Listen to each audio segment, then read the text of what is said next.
In this next unit, we're going to expand our knowledge on polynomials, and we're going to be talking about rational expressions. So the very first topic we're going to go through is what are rational expressions and how do we multiply and divide them. So we have three things that we're going to cover. We're going to first start talking about what is a rational function, what does that entail, what does the domain of that thing look like. Then we'll talk about multiplying, and then we'll talk about dividing. And really, you'll see that dividing is honestly similar to multiplying. You're going to turn it into a multiplication problem. So first and foremost, all a rational function is a quotient of polynomials. So essentially, you'll have a polynomial in the numerator and a polynomial in the denominator. And that's exactly what we've been working with this factoring. So you're still going to have nice powers of x. They're going to be expressions that we can factor out, and we're going to be able to potentially simplify this. The thing that's important now is when we were dealing with those polynomials, we never had variables in the denominator, but now we absolutely can because we're putting a polynomial down there. So as a result, we want to make sure that whatever this denominator is does not equal 0. So to find that domain, you're going to search for the values where the denominator exactly equals 0. And those are the things that you have to exclude. So we're going to start just by finding some examples. We want to find and we want to state the domain, and specifically we want to state it in interval notation. So for this first function, we have x divided by x minus 7. So here's where we run into a bit of an issue because we have that variable there in the denominator. So what we need to do is we need to set this denominator equal to 0. And then we want to solve this resulting equation just like we've been doing. So we go ahead and isolate the x value by adding 7 to the other side. And this gives us a single value of x equaling 7 that will make our denominator 0. So if you go back up to the starting point, if you try to plug in 7, you would have 7 in the numerator, 7 minus 7 in the denominator. This will cause us to have 0 in the bottom, and this is something that makes absolutely no sense. So this is the value that we must exclude. So to state our domain, remember we just use a D. There's a couple ways we can do this.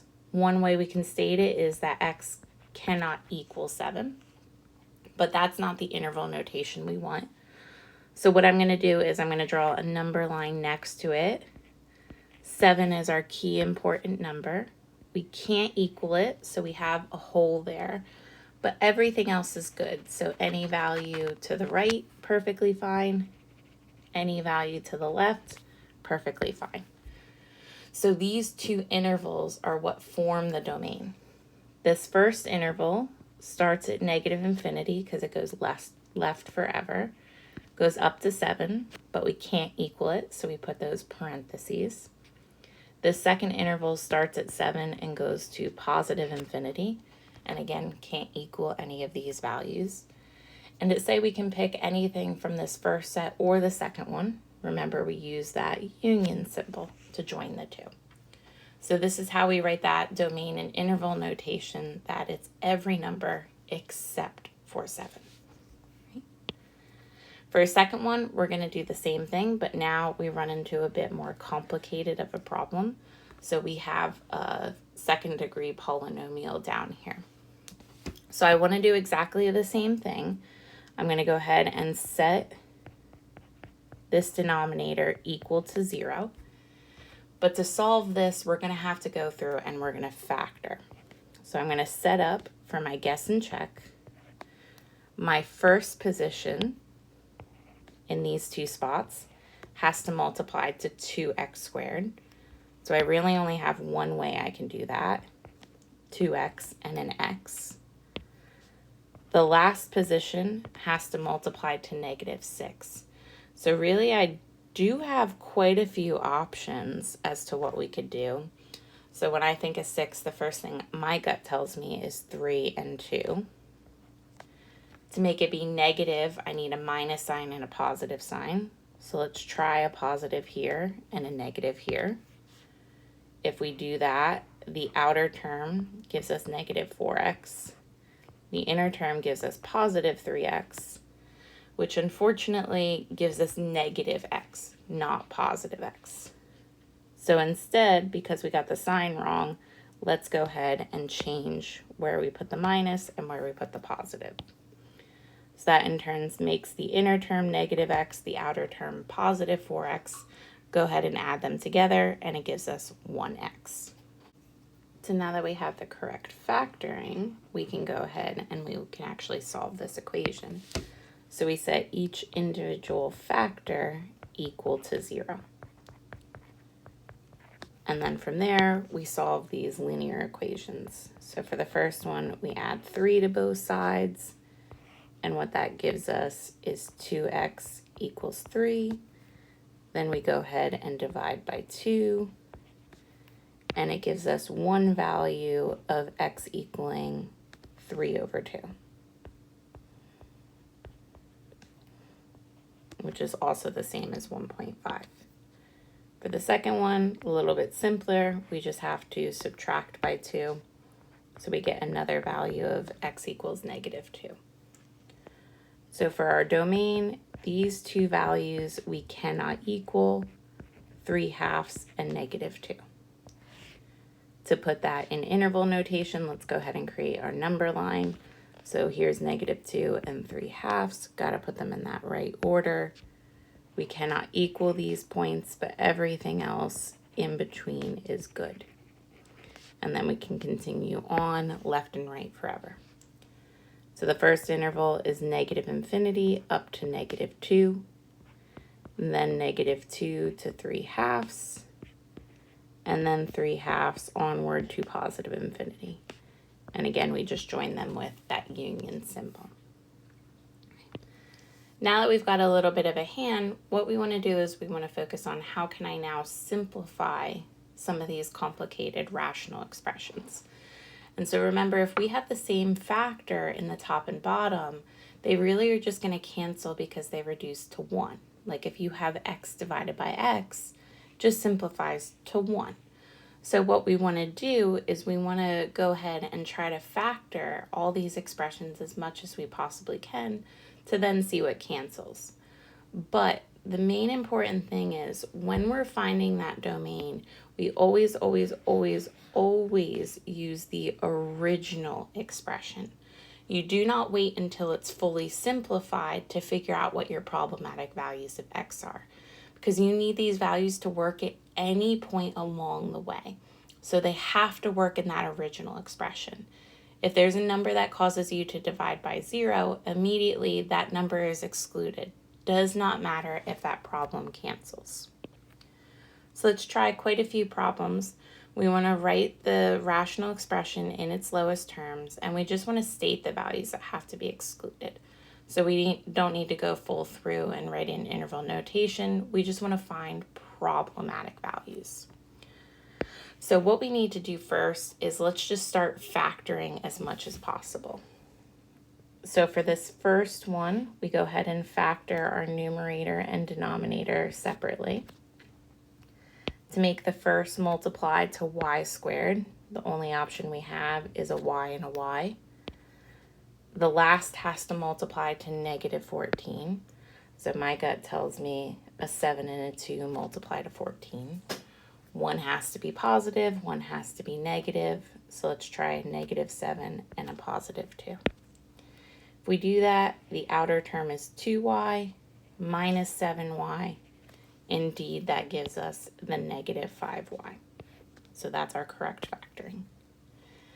Now, the thing I cannot stress enough is that things are likely going to cancel. So the fact that we found these are the two factors for the numerator, likely one of them is also going to appear in the denominator. And since we have this 2 as the last term, it's very likely that one of the factors in the bottom is y plus 2. So use this to your advantage. Sometimes, sure, things might not simplify, but it's not a bad guess to try to match stuff up. So in the bottom, we have y squared for that first term, so it has to multiply as y and y. And the last term is minus 2, So the only options we have are 2 and 1. And again, because it's a minus, that means one of them's positive, one of them's negative. Since I have a positive 2 up here, it's going to make more sense to try a positive 2 down here. And then a negative 1 to give us that negative 2 when they multiply. And then if we look at the outer term, minus y plus 2y, indeed adds up to positive y in the middle. Okay. So this is fully factored now, and immediately I can figure out what our problematic values are. So we want to set that denominator equal to 0. And really you're going to get so good at these that you're just subtracting the 2 over. So y equals negative 2 is a problem, and y equals positive 1 is a problem. So we actually can't equal these values. So the values that must be excluded are negative 2 and positive 1, because that will cause a 0 down here. Okay. So now that our expression is fully factored, I want to go ahead and see what pieces are the same in the top and bottom. And so we both have this y plus 2 factor that popped out, so those would cancel each other out and reduce to 1. So the only factor that's left in the numerator is y minus 7, and the only factor in the denominator is y minus 1. Okay. So this is where it's really important that you use that original expression, because in this simplified form, negative 2 doesn't seem to pose a problem. But at the very beginning, in these 2 steps, we cannot actually equal negative 2. So you need to make sure the values work at every single piece along this expression and this simplified process. So we always, always, always want to use that starting expression. Okay. Let's try another one. It's a little more complicated. But again, we got 2 polynomials of second degree. So we're going to do lots of factoring. If we can figure out one, it'll help us figure out the second. So I'm going to start with this top one because it has minus 3, which doesn't give me a ton of options, as opposed to the negative 9, which has a few. So to make our first terms multiply to 8x squared, I'm going to try a 4x and a 2x. And then to make our last terms multiply to negative 3, we've got 1 and 3 as our only options. One has to be positive, one has to be negative. So let's try this combination. So if we do the outer term, that's negative 12x plus 2x indeed gives us this negative 10x. Now moving on to the bottom, we still have 8x again. So I'm going to keep to that same exact option of 4x and 2x. We need to multiply to negative 9, and I have a couple ways. I have 9 and 1. I have 3 and 3. But looking at these 2 factors, I'm going to try 3 and 3. We'll see how that goes. So we'll put a 3 in both spots. One has to be positive, one has to be negative. And to make these 2 factors match up, I'm going to try negative in this second spot and a positive here. Okay. Now let's check. The outer is minus 12. Then we add 6. Indeed, that gives us the negative 6x here. So we do have our factoring correct. Now to find the domain, we set each of these equal to 0 in the bottom. So these are the values we cannot equal. So we subtract 3, divide by 4, and negative 3/4 is an issue. Here we add 3 and then divide by 2. So 3/2 is an issue.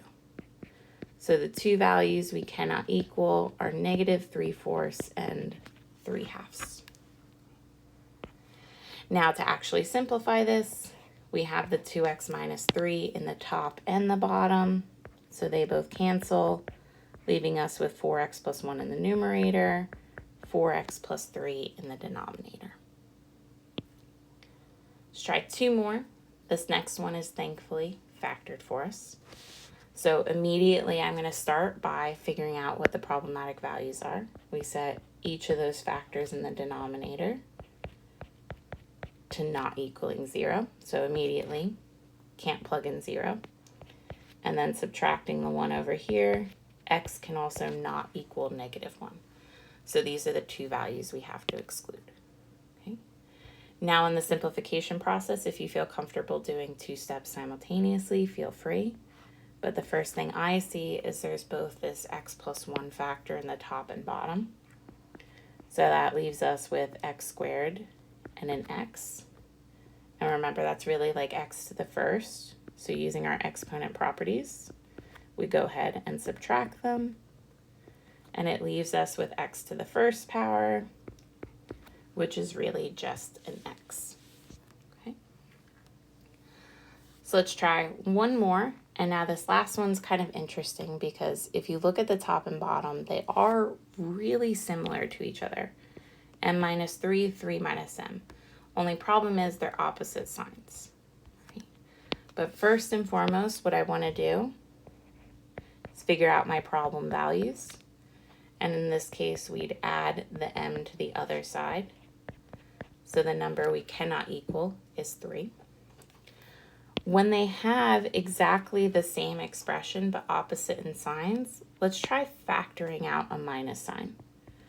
So I'm going to leave the top completely alone, and I'm going to take a -1 or a negative sign out of the bottom. And what that does is it changes these 2 signs, because if you were to distribute this back through, it would make the 3 positive and the m negative. And then I'll just rearrange it slightly so we can see that's -1. It's really m minus 3 now. So ultimately, these 2 things do cancel each other out. What we're left with then is, because they simplify so much, there's nothing left in the top. You don't want to say it's 0. It simplifies to 1, because m minus 3 over m minus 3 is 1. And in the bottom, we're left with -1. So this simplifies to just -1. Okay? So just be careful with that. You want to make sure that you're not putting 0 when you cancel stuff out. Simplifying factors reduces to 1. Now that we've got a hand of this, we're going to talk about how do we actually multiply rational expressions. And honestly, not much is going to change, except instead of working with a single expression, we're going to have 2 that we're dealing with. And so the first thing you always want to do is you want to go through and factor as far as you possibly can. Every single numerator, every single denominator. And again, use this to your advantage because the same factor should be reappearing. So take that into account. And then once you do that, you want to go ahead and cancel any common factors that appear in the numerator and denominator. So we're going to start with a bit of a nicer example, one that's pre-factored for us so we don't have to do as much work. And what I'm looking for is what's going to cancel. Like if you have the same factor, like if this was a +2 instead, they don't cancel each other out because they're in the same location. But when we multiply, really, it would just put this giant expression over a single fraction. So it doesn't really matter if they're on different fractions. Like here, I've got an x plus 3 in this numerator. It's going to cancel with this one in the denominator. We have an x plus 1 in the numerator and in the denominator as well. And then also we have an x plus 2 and an x plus 2. So it makes 0 difference at all because, again, when you multiply fractions, you multiply them across and create a giant fraction. So as a result, the only thing that's left in our numerator is x plus 4, and in the denominator is x minus 2. Okay. If you were to go and it would ask you to find the domain, what you would do, which we're going to avoid for time's sake, is we just set every single one of these factors equal to 0. So your problematic values would be we can't equal -3, +2, -2, or -1. These are the 4 values we must exclude. Okay. Let's try another one, and this one's more complicated because now it's not factored for us. So we got to go ahead and we got to factor out this as much as possible. So the first one is one that I think is the simplest to possibly factor because it's got a perfect square in the front, perfect square in the back, and it's missing a middle term. So that's one of our special formulas. They both get an x. We get a +5 and a -5. Okay. So I'm going to use this to my advantage when I have options that my 2 possibilities could involve 5s. I'm going to go ahead and I'm going to try it with 5s.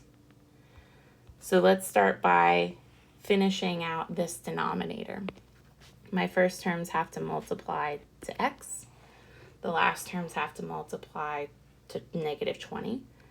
So let's try a 5 and a 4. I need one positive, one negative, and these 2 will do the job. Because the outer would be -4x plus 5x. Simplifies to plus x. Now for this next expression, we got to make those first terms multiply to x squared. So again, not too many options. And then we've got to go ahead and multiply to 12. And really, it's positive. This is positive, so they're both positive. So this -4 isn't really useful for us. But I'm going to go ahead and I'm still going to try a 3 and a 4. Because the same numbers probably are going to continue to appear as opposed to like a 6 and a 2. So if I try this, my outer is 4x plus 3x. Indeed, that gives us 7x. And then last but not least, we have this bottom one to factor. First terms still have to be x. Last terms have to be 15. So I'm going to try a 5 and a 3 because those numbers are popping up a lot instead of 15 and 1. We need it to be negative, so let's try a -5 and a +3 because we have those 2 in those numerators. And if we go ahead and check this out, plus 3x minus 5x is indeed -2x. So that is our correct factoring. And again, at this step, I would go ahead and I would use all of these denominators to figure out my problematic numbers. So we can't plug -5, 4, 5, or -3, just in that order. But now that we've got it fully factored, we go ahead and cancel stuff that's in the top and bottom. So both have an x plus 5. We have an x plus 3 in both of them. And then we also have an x minus 5 in both of them. So the only thing that remains in the numerator is this x plus 4 factor and x minus 4 factor in the bottom. All right, so now that we've got that, the very last thing we want to do is we want to talk about dividing fractions. And really every single division problem we have is going to turn into a multiplication. So we're going to go back to just working with numbers. If I was to take a fraction 5/2 and divide it by a half, instead what we do is we keep this first one and we instead multiply by the reciprocal. So all that means is you flip the second fraction. And then from here, we'd go ahead and multiply across, but we also have a 2 in the numerator, 2 in the denominator. So this reduces to 5/1, which is just 5. Or instead up here, what you can say is multiply across, it's 10, 2 times 1 is 2, which indeed simplifies to 5. So you end up with the same thing either way. So when we talk about dividing rational expressions, you immediately just take that second fraction and flip it, and then you go ahead and change it to multiplication. And then we repeat exactly the same process as before, factor everything as much as we possibly can, and then simplify and cancel any common factors that you have. The domain of these is much more complicated because of this second fraction, so you still want to make sure anything that's in a denominator at any single point would have to have an exclusion. So we're not really going to focus on that. Instead, we're just going to focus on simplifying. So we're just going to go through a couple examples. So we're going to start with this first problem, 4x minus 20 over 5x divided by the second fraction.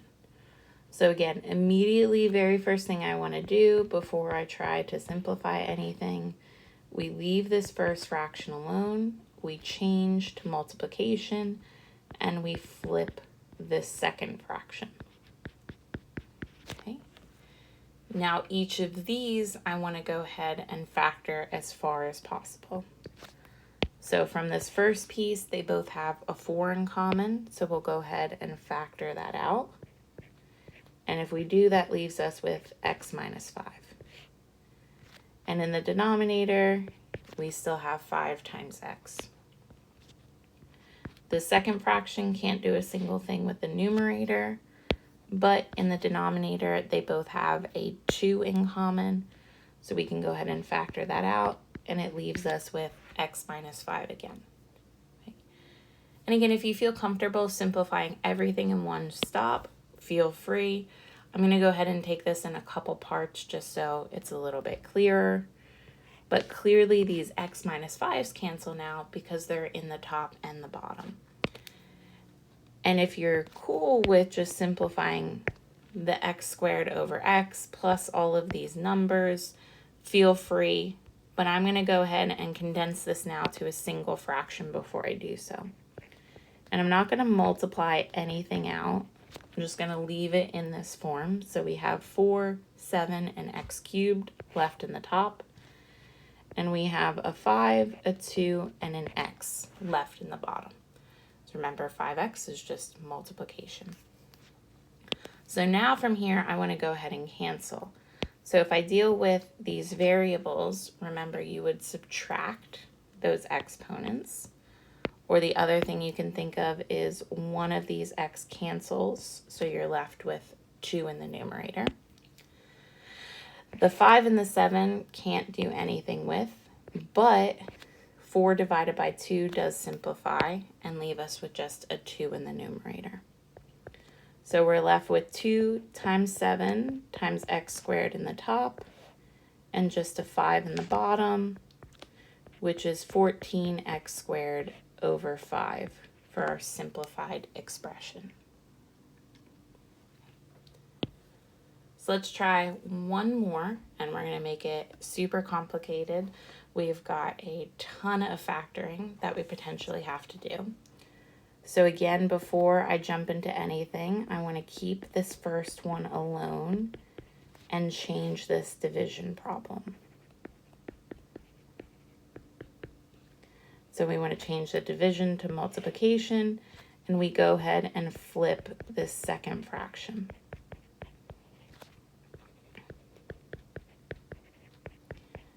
Okay. And then at this point, we have a ton of factoring we need to do. But if you actually notice, we have exactly the same expression in the top and the bottom. So sure, we could factor all of these out, but really, if you need these parentheses, feel free. You're taking this top, multiplying it by that top, and then these two denominators are going to get factored and multiplied as well. So to save myself the hassle, they're the same thing. They still just cancel each other out. So I've saved 2 different factoring problems that I need to do. The only thing I have in the numerator is w squared plus 14w plus 45. And in the denominator, we have w squared plus 2w minus 15. And now each of these, we're going to go ahead and factor, and hopefully some stuff cancels. So I'm going to start in the bottom because negative 15 has a lot less factors than positive 45. So to make our first terms multiplied to w squared, we need a w and a w for sure. To get to negative 15, probably 5 and 3. So let's try a 5 and 3. We'll make this one positive, this one negative. The outers minus 3w plus 5w. We are good. That is plus 2w. So I'm going to use that in the top now. Our first terms have to multiply to w squared, so I still put a w and a w. To multiply to 45, I have a lot of options, but I probably am going to use this plus 5 because those signs are both plus. Technically, 3 goes into 45, so you can do 15 and 3, but there's no way I'm going to have a minus sign when both of these are positive. So I'm thinking a 5 is good. And the other way I multiply to 45 is 5 times 9. And we'll try them both being positive. If we do that, plus 9w plus 5w, we definitely get that correct middle term. So this is the right factoring, which is great because now we both have a factor of w plus 5. So the only thing left in our numerator when we simplify is w plus 9, and then we have a w minus 3 in the bottom.